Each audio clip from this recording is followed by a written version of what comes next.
একদিন দাদু বলছে দিদাকে, ওগো শুনছো? দিদা বলছে কি হলো?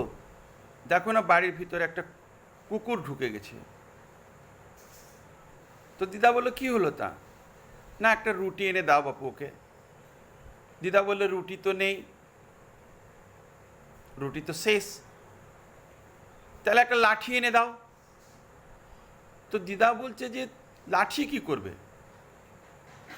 তো বলছে কুকুরটা যেন খালি ফিরে না যায়।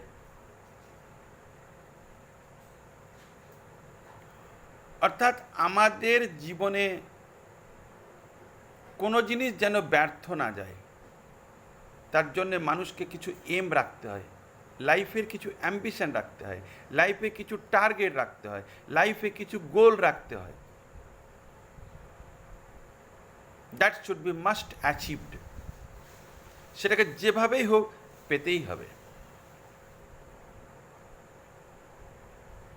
আর এই যে টার্গেটটা ফুলফিল করার জন্য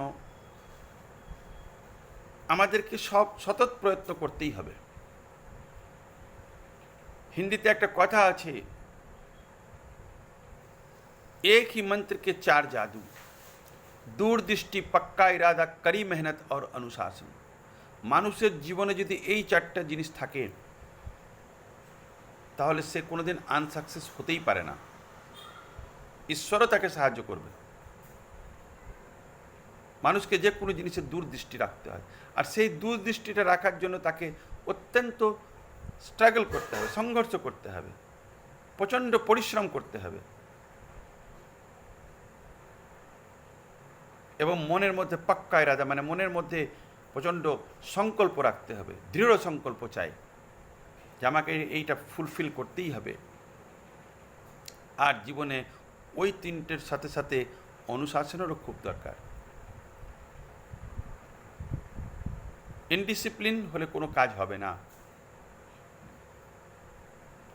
ছাত্র তাদেরকেও কোনো টার্গেট রাখতে হবে, ব্যবসায়িক তাদেরকেও কোনো টার্গেট রাখতে হবে, কোনো কোম্পানি তাদেরকেও কোনো টার্গেটে, এমনকি মন্ত্রীরাও তাদেরকেও টার্গেট রাখতে হবে যে আমার এলাকার সব মানুষ সর্বে ভবন্তু সুখিনঃ, সর্বে সন্তু নিরাময়া, সর্বে ভদ্রাণি পশ্যন্তু, মা কশ্চিৎ দুঃখ ভাগ ভবে। বিশ্বের কল্যাণের জন্য তো যা হবে হবে, কিন্তু যারা এমএলএ এমপি তারাও যেন ভাবে যে আমার এলাকায় যেন প্রত্যেকটা মানুষ যেন সুখী থাকুক। সর্বে ভবন্তু সুখিনঃ, সবাই যেন সুখে থাকুক। সর্বে সন্তু নিরাময়া, কেউ যেন রোগে অসুস্থ হয়ে না পড়ে থাকে, রোগ আক্রান্ত হয়ে যেন না থাকে। সর্বে ভদ্রাণি পশ্যন্তু, সবারই যেন কল্যাণ হোক। মা কশ্চিৎ দুঃখ ভাগ হবে, কেউ যেন দুঃখের ভাগী না হয়। আর এইটাও ঠিক যে আমাদের ভারতবর্ষের লোকই সবসময় এই মন্ত্রের জপ করে যেন বিশ্বেরও এইভাবেই কল্যাণ হোক, সবারই যেন ভালো হোক।